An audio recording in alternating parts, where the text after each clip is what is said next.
Welcome to Life in Full Expression with me, your host, Beth Wolfe. In this show, we will explore, elevate, expand, and learn how to live your best life. Have you ever wondered what it feels like to live your life in full expression or create an expansive vision for your future? Get ready to be energized to fully express yourself, discover your heart's clarity for dynamic direction in life decisions, and develop your unique capabilities so you are delivering your ever-increasing capacities into your world. Join me, Beth Wolfe, and unleash the limitless capabilities of your soul, experiencing amazement, collaboration, fun, and purpose. Life in Full Expression starts now. Welcome, you amazing souls, to another episode of Life in Full Expression. Today, this episode is going to be about educating ourselves a bit more about the law of receiving. It's from a book written by Raymond Holliwell on successful principles. And why do you want to know more about the law of receiving? Great question. Well, a lot of times we can kink up our own hose and squeeze our sponge so tight that we cut off our flow of receiving or we slow it down. So Raymond Holliwell gives us 4 tips, some really key practices that we get to know about and apply into our life. And the 4 of them are this. Let's just give you up front. It's about really allowing yourself to give first. I'm going to go in depth into each part of these key practices. The second one is giving wisely. Third, give systematically. And then fourth, give expectantly. Well, without further ado, let's dive into this right away and get this going. What does Raymond Holliwell mean about giving first? Now, if you're familiar with his book, he does take some wisdom scriptures from the Bible and he uses this one. He says that, he quotes this scripture, "Give and it shall be given unto you, good measure running over." Who wouldn't want that, to have good measure running over? Well, Raymond goes on to say that in a state of limited understanding, and this is what we want to do for ourselves today, and that I'm here serving you, is giving a more comprehensive understanding of this rather than a limited one. He says that we reason that we must go and get before we can give. And then we turn and walk in the same mental rut as before by reasoning that we must give before we can get. But in our lack understanding, we continue to leave the getting, quote unquote, idea foremost in our thought, and we shut out the spirit of giving. So that's really what he's beginning to talk about. And there is a cultural domesticated thought that's put into our American culture that, you got to get something before you can give something. And we're going to talk more about then it's just about giving money. So what is the fundamental law of life that Raymond is talking about right here? Well, it is giving. He says that it is the first law of creation. If you think about anything that you've ever created in your life, you first have given into it, whether it's a thought, an idea, energy. So the attitude of getting is the law of life in a congested state or a repressed action. So hear that again. If we have an attitude of getting before we can give, we're actually putting ourselves in a congested state and repressed action. So as long as you and I are our mind is dominated by this getting mode, the mind is in a paralyzed condition, being limited in its actions in accord with the fundamental law of creation. You and I are co-creators, and so the fundamental law of life is giving. Here's an example that Raymond gives, and this book was written quite a few decades ago, so he's going to talk about the radio. So right now, just think about it in the terms of a podcast or YouTube that you're listening to, or some music that you're listening to, and you can apply it to that. So he says the radio has aided greatly in explaining the process of the law of giving and receiving, our prayer and ask and blessing. So the principles involved are very similar, he says. In fact, they are the same, except that one is mechanical, the radio, and the other mental. We're mental. So when the operator projects a program, he stirs up a vibration in the air that goes forth to accomplish what it will. He has nothing more to do with it after it has been projected into the air, into the ether. It's going to carry those vibrations to any station that is capable of receiving and reproducing it. Now, there's a key element. Part of giving is also putting yourself in the position where you are capable of receiving and reproducing it. So keep those key elements in mind as you continue to listen on. So when you and I pray or ask, we in turn stir up a vibration with desires. So this is the mental rather than the mechanical.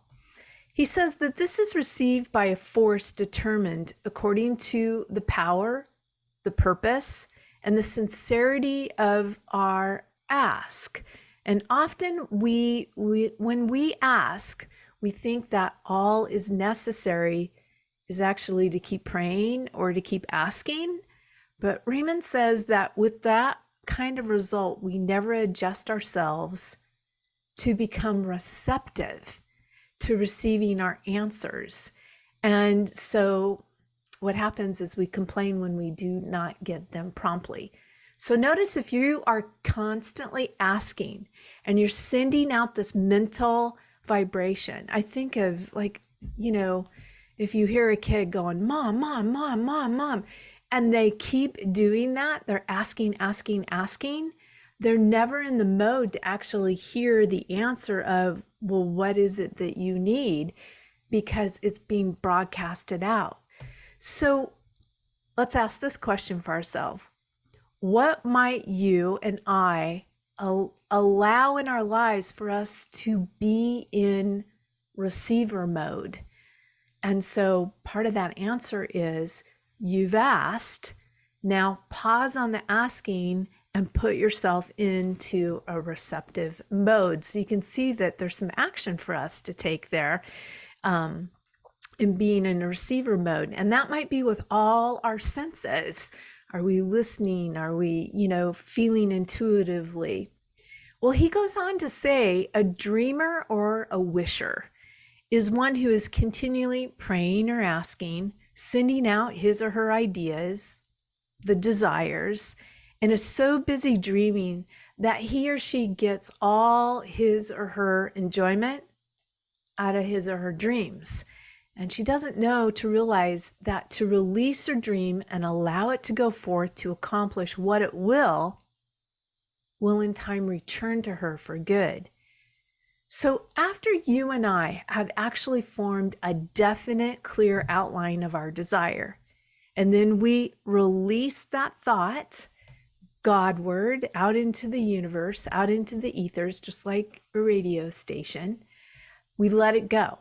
And he says it's like throwing a ball out with no string attached to it, so it's not going to bring it back to you. You've thrown it out there. And Raymond says that man's extremity is God's opportunity, or the universe's opportunity, or even what Wallace Wattles would say, it's original substance all around us that is the opportunity that can form into that. It says it's true for when man reaches his limit. Have you reached your limit? And sometimes I definitely have felt that way, and even kind of feeling that way right now, like I've just reached a limit. It says he helplessly stops his efforts. So that's another way to look at, all right, we're pausing the asking and now we're in receiver mode. And Raymond says that when he relaxes, or you and I, we relax from strain, the law has a chance to reply to our desires, and things begin to change for both of us. And so have you not seen this work in trivial things, such as books or clothing or invitations or desire to see a certain friend? Possibly at some time when you sent out a thought or a desire and then forgot completely about it. The next thing you knew, you had that book presented to you, you received the invitation, or you were walking down the street and bumped right into that friend that you so meant to desire. And, Kelly and I were over in Seattle just yesterday visiting our good friends, Kevin and Michael. And Kevin and I were talking about this very thing yesterday, that he was really thinking about someone in a conversation with someone, and that person texted him right in that moment.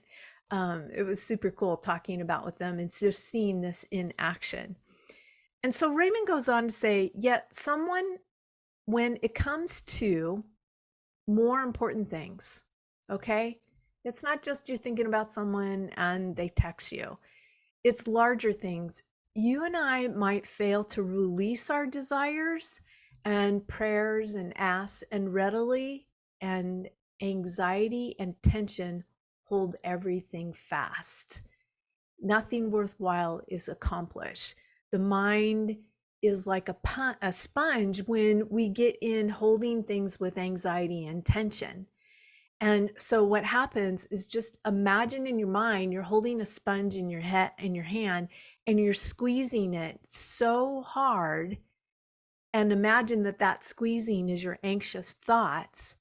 But not until you and I actually release the pressure from that sponge and allow the sponge to take its normal shape, then it can actually absorb the water and be receptive again.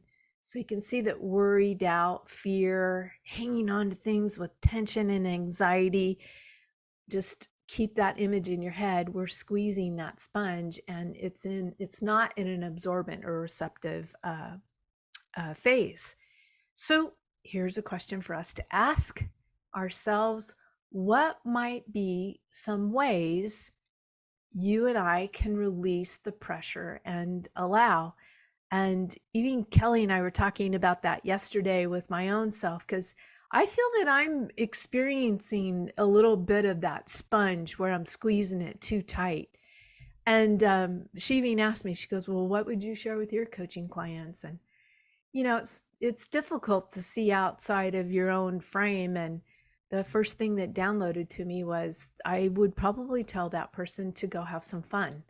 And because if you're having fun and joy, you're going to be releasing the anxiety and tension. So that's what I have so far. If you have more, send me some thoughts at hello@bethwolfe.com and let me hear some of your ideas. So once we've expressed our needs through prayer or otherwise, some believe that it is all we have to do. That's it. We're done. But Raymond says, on the contrary, we're working with a lot that is, we're working with this law that is definite and active.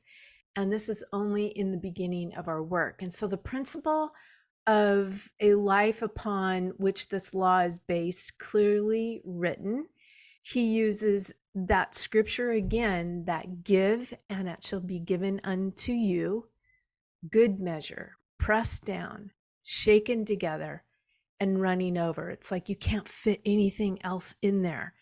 After you have given, it is given back to you in such abundance. Giving always precedes and predetermines the reception, whether you are giving your thought, your word, your service, or your deed. See, it's not just money. Some folks may consider this law as a two-way law. And I'm glad he talks about this, because he says that you might think that half the time you should be busy giving and the other half of the time you should be busy receiving. It's kind of a logical thing that our brain would dive into, right?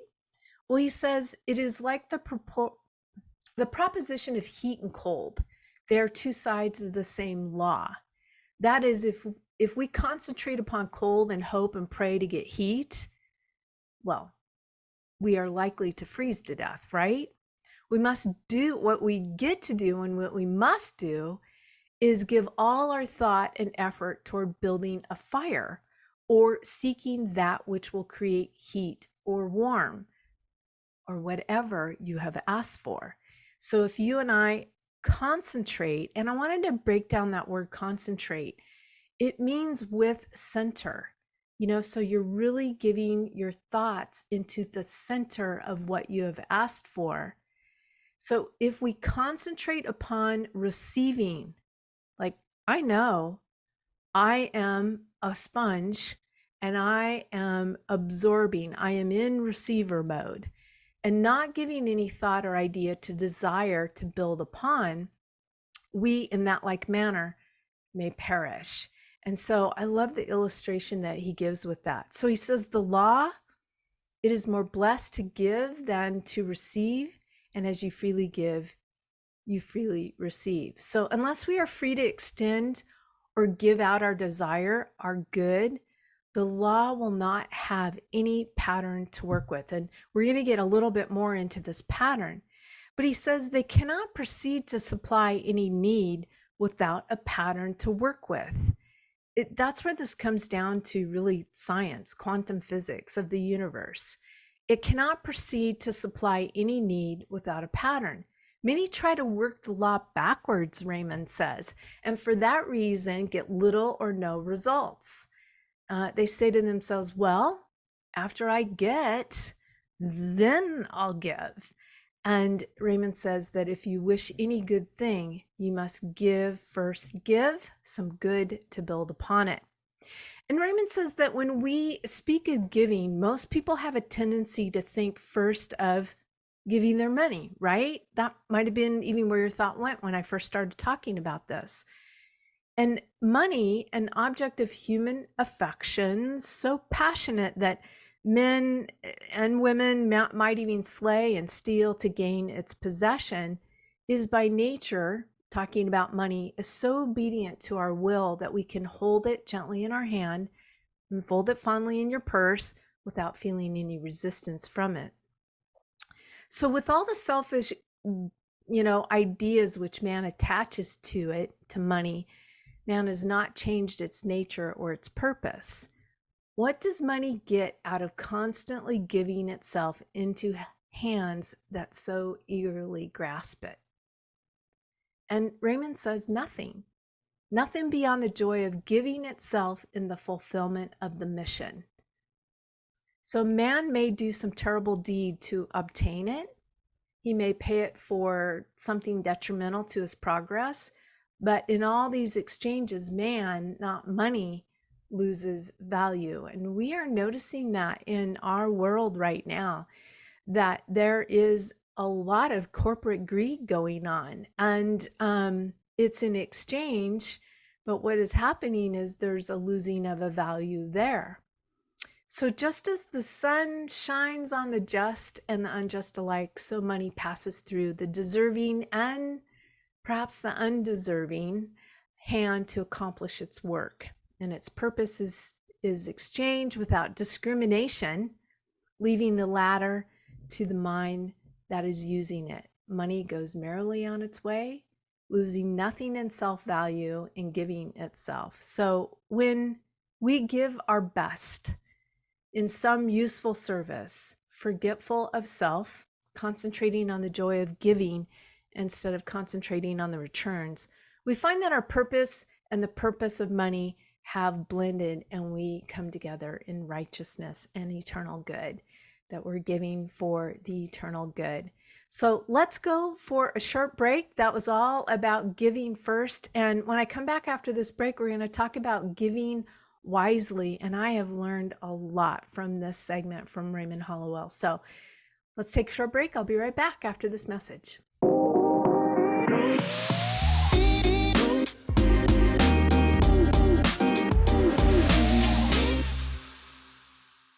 Welcome back, you guys, to Life in Full Expression. I get to be your host, Beth Wolfe. Today, we're talking about 4 practices that you need to know in order to open up the flow of receiving for your life. And the first segment, if you missed it, was all about giving first.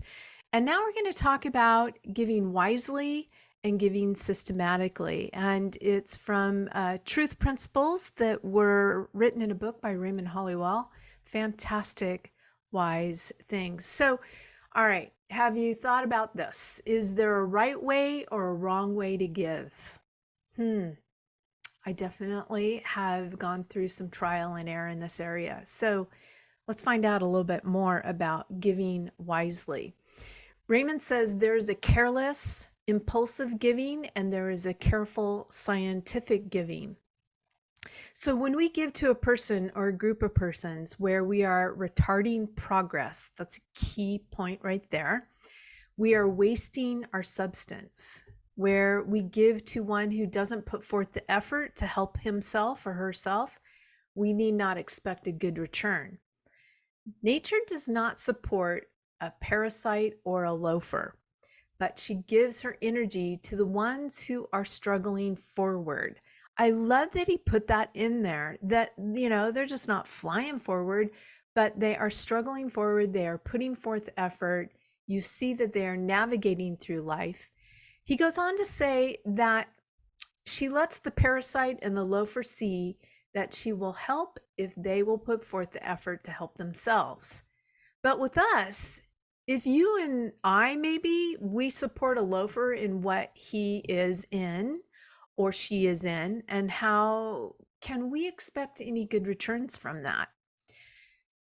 Raymond says, rather, the loafer becomes arrogant and demanding for more and more relief until we wonder where and when it will end. Have you experienced that, where you're giving to someone that feels a little bit like a parasite or a loafer, isn't putting forth effort, and they just keep wanting more and more and more?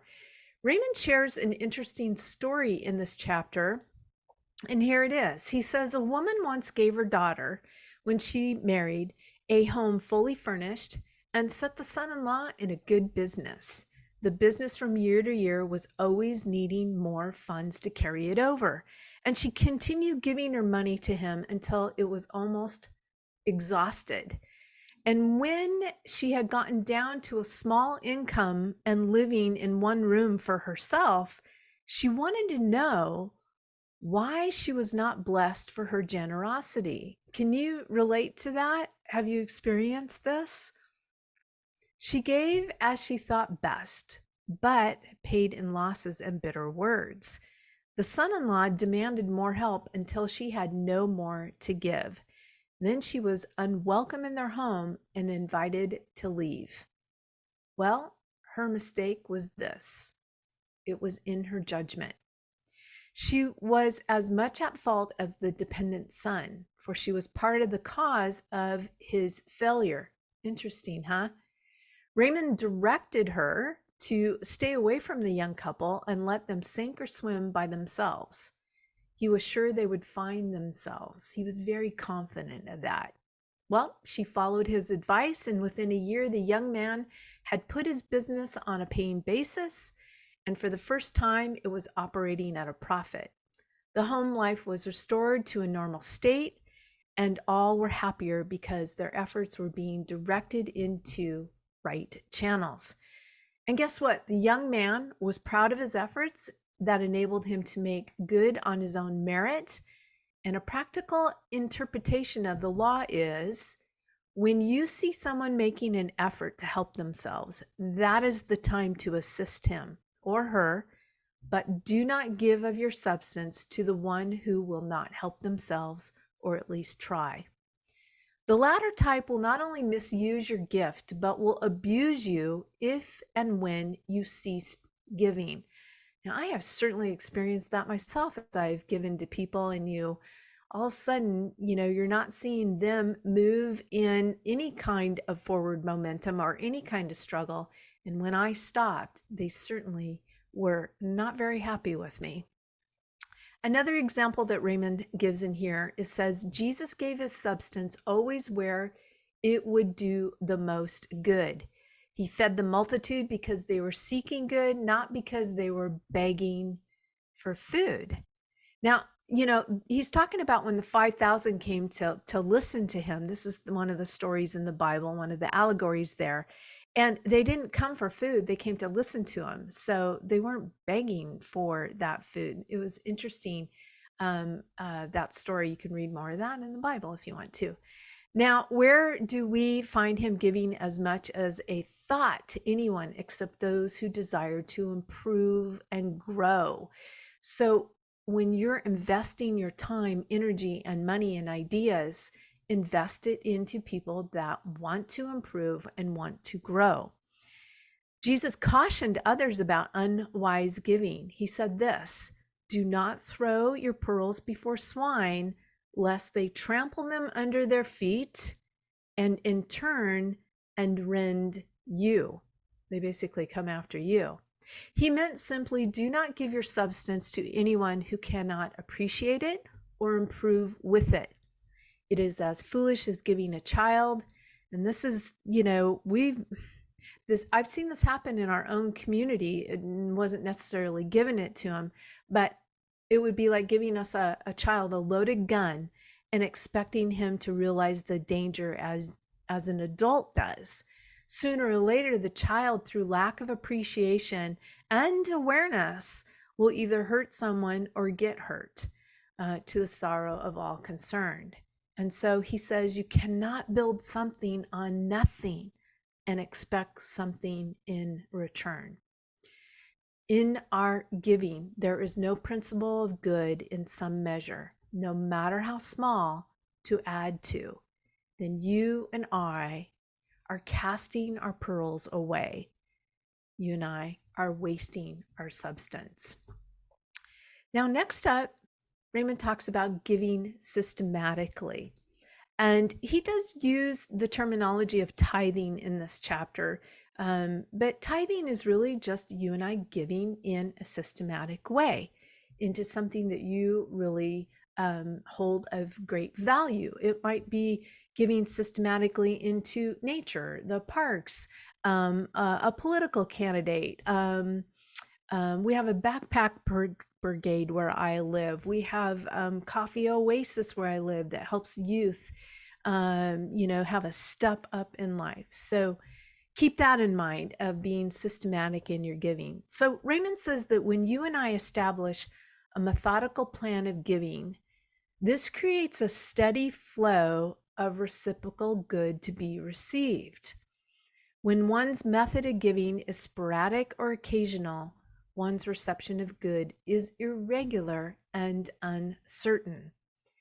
Scientists analyze it. They say that with tithing or giving actually gives a man a self-reliance, a confidence, which enables him to build up a positive mental attitude, which attracts success.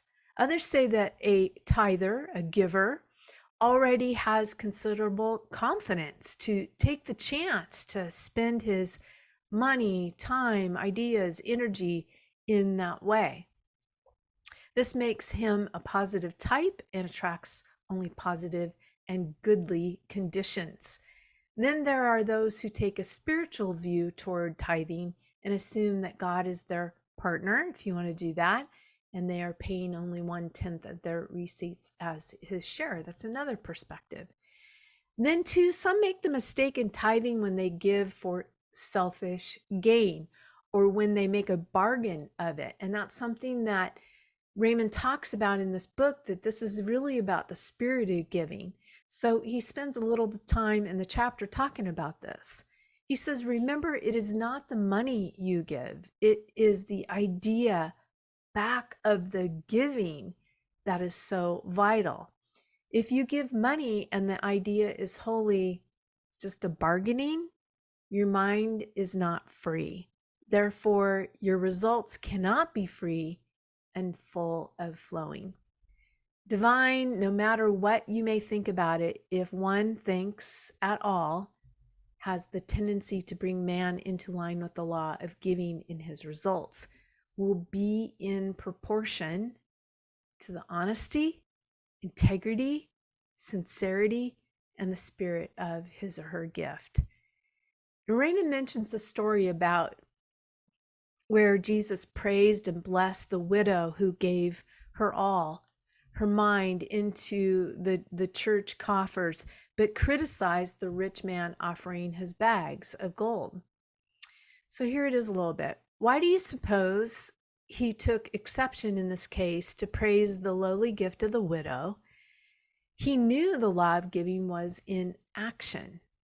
It was the spirit of her gift that promoted his blessing. In 2010, I went down to Haiti to help with medical relief after the earthquake. And I was in this field hospital of over 400 tents, and I had just the incredible privilege of helping these people rehabilitate from all kinds of orthopedic injuries. And I recall we were out in this field, and there was probably 70 or 80 people that we were doing rehab with, beautiful Haitian people, and we sang a lot because they loved to dance. So that was one of the ways that we did physical therapy. And this one woman found out that I was sleeping on the ground in a tent, and she was sleeping on a cot, and she was adamant about giving me her cot. And she had nothing else. I mean, nothing but the clothes on her back. And it always reminded me in that moment that this woman was so endearing, because she was putting this law of receiving and this giving in action, because she gave everything. She's like, you can't be sleeping on the floor, on the ground. You have to have a cot. And that will forever mean so much to me. Well, Raymond goes on to say that here in America, he had a story about John D. Rockefeller. And I know that they're very wealthy right now, but let's just look at John D. Rockefeller. He grew up a very poor boy, and he applied this law early in his life. And when he started earning his money, he actually kept a record of all that he earned and all that he gave. And it's estimated that in his lifetime, he gave over $500 million. But after you and I give, that is not all we must do. Our next step is to prepare to, here it comes, prepare ourselves to receive the response or results of our giving, and to receive, as the law states, good measure, pressed down, shaken together, and running over. And this is what is most interesting part, because our preparation shows our active faith. Instead of rocking and waiting, we are actually preparing and working. This in turn, if we're doing this, we're preparing, it's going to enlarge our view, it's going to stimulate our interest, it's going to disperse doubt and fear, and it's going to energize our power of reception just by preparing to receive. So Raymond gives another great example out of the Old Testament about the prophet Elijah. And 3 kings came to Elijah and asked him to pray for them, that they would be victorious in battle at that time, and that they might have really give a lot of supply to their soldiers and animals. They needed rain to come. They needed to nourish not only themselves, but the animals. So Elijah told them this. Now, mind you, they're in the middle of the desert. So Elijah told the kings to go back to their camps and prepare for tomorrow, prepare to receive the water. And so they were asked to dig ditches. Now, if you ever been in the desert, you will know that it was most foolish idea that they would dig ditches in the sand and expect rain to fall. And with the king, what the king did is he did follow through, and he began to have everyone dig ditches, and the clouds gathered, the rain fell, and the ditches were filled. Now, whether you're believing this, actually literal, it's also an allegory of really what Raymond is putting forth here, is that we be prepared to receive. And so what happened is the men, the soldiers, and all the animals were fully nourished with water. They were satisfied, they were quenched, and they went into battle strengthened, and they were victorious. So whatever you are getting ready to move into, you could even look at this from the 7 dimensions of life and full expression. Are you ready to receive physically, spiritually, intellectually, emotionally, socially, environmentally? Are you getting ready to receive? Are you taking good care of yourself? Would be one way to look at it. So the key to the law then, the law of receiving, is we continually are drawing into life what we give and expect. So with that, we're going to take a short break here, and we're going to come back with the final part of this episode. And I want to share with you the fourth and final practice that Raymond gives in here, and that's about giving expectantly. So let's take a short break, and I'll be right back.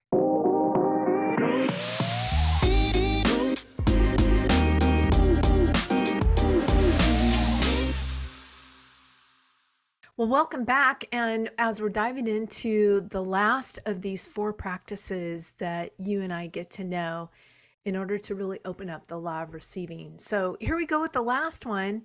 And as we dive into the giving expectantly, I also want to give you guys a free gift. If you go to my website, www.bethwolfe.com, there's a free gift for you that you can download all 11 of these laws of successful living by Raymond Hollywell. I put them in a really great little infographic there for you. So go to bethwolfe.com, download those life principles. I give a brief explanation of it. And if you want to do a deeper dive into those laws, I also have a deep dive transformational course that is about 6 months long.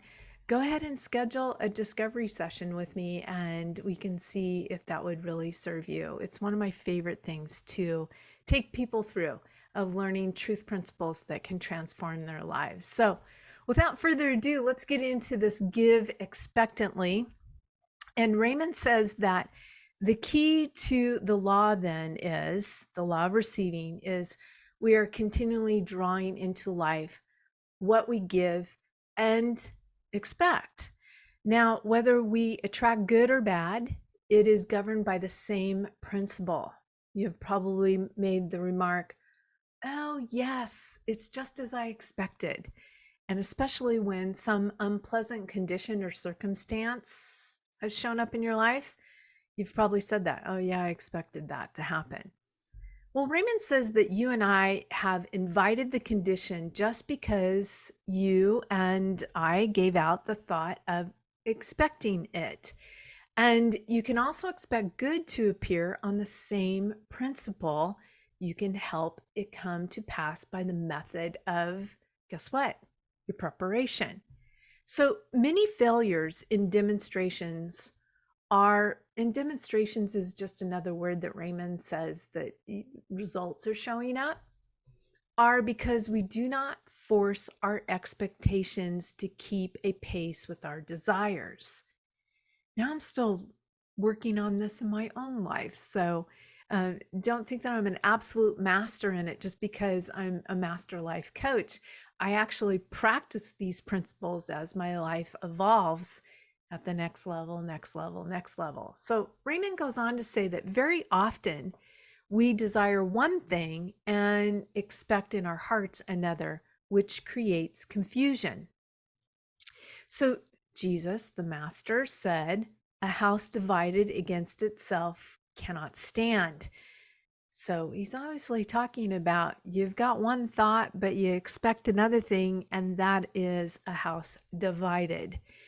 When a mind is confused, there is no cooperation, nor is there a united force or to attract the strength it requires.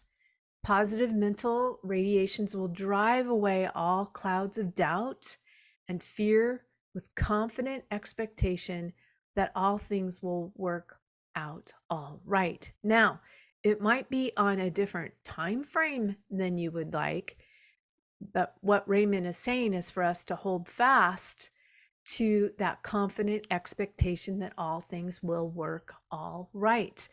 And you and I operate a law that can and will put matters right. There's a power within you and I, greater by far than any difficulty that you can ever meet. And it takes practice to keeping on with that thought and that feeling, that there is no difficulty that you and I can ever meet, that the power will never fail to see us through it. So you may ask, can I desire things not ready for me to have? This is one of the questions that Raymond puts in there.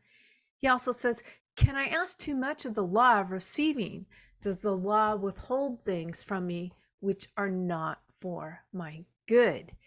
So he says this: true desire represents the urge of life, seeking its fuller expression. And I think as I read this book, 7 years ago, it was starting to download into me. Oh, a life in full expression comes in. And he said that it kept alive by continuous expectation of the fulfillment.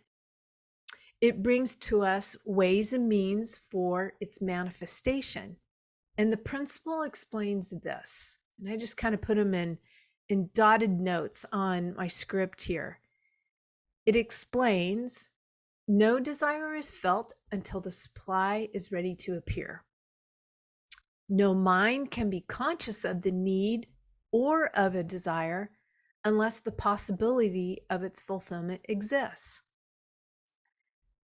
The principle also says your prayer, your ask, your desire, and your inner urge are like a magnet. And the stronger they are, the stronger the power of the magnet and the greater its attraction. You cannot ask too much of the law, for it is unlimited and the supply is inexhaustible. And you can get only what you can conceive, what you can understand. You can get only the equivalent to what you give. And the law does not withhold any more than mathematics withholds its numbers. You may receive some things that appear not good, but yet good may come through them, like mistakes in mathematics. He says that whereas you make mistakes, the mistakes enable you by their correction to better know the law, to better know the formula, how to figure it out. I love, Marie Forleo talks about everything's figure outable. It's a great phrase that she has coined. So after you have had one or several corrections, you will never again repeat the same mistake. So in the way, the law has served you and served me well and has supplied us with a greater knowledge. So there's some of those points of the principles of that. Well, Raymond ends the chapter on the law of receiving with this scripture: the Lord loveth a truthful giver. And, if you've listened to me a little bit before, Neville Goddard talks about that the Lord is our beautiful, wonderful imagination, and that we ourselves are expressions of, the infinite spirit. So our beautiful, wonderful imagination loves a truthful giver. He goes on to say that the law serves a free and willing giver. Whatever you give it with a free and willing spirit. Now, keep in mind, you are giving first. You are giving wisely. You are giving systematically, and you are giving expectantly. It takes all four of these practices.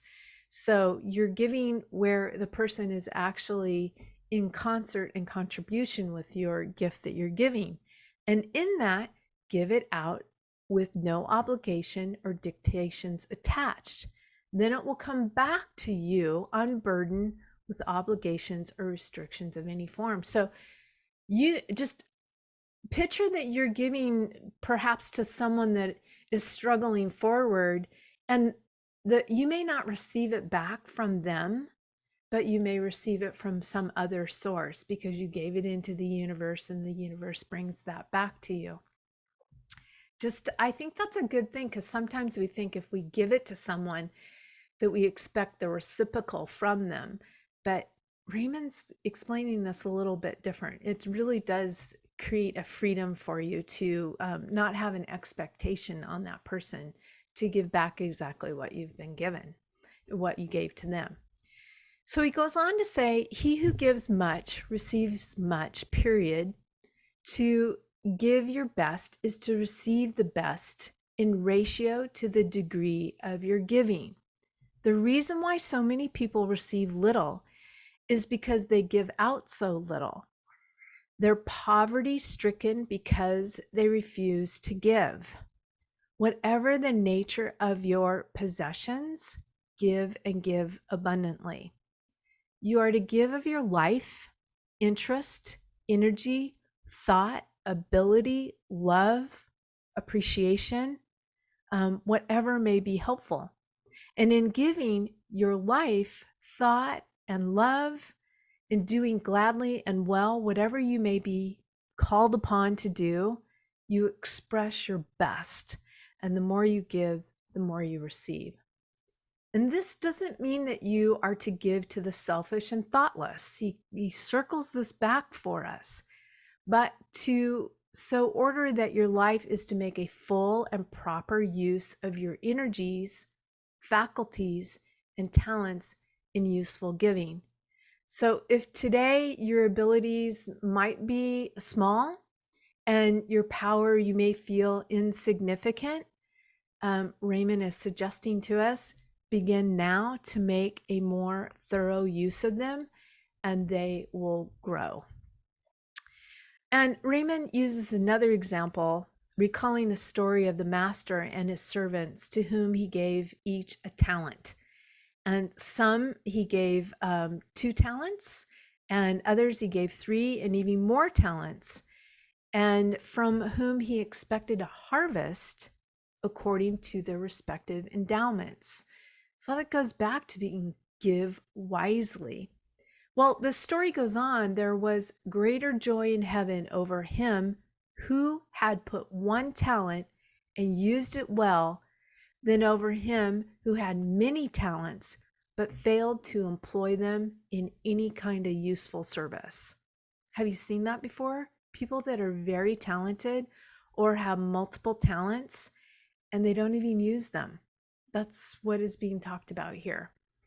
Hence, the servant with 1 talent took the higher place. In other words, the individual who makes full use of what he or she has shall be blessed with more and more.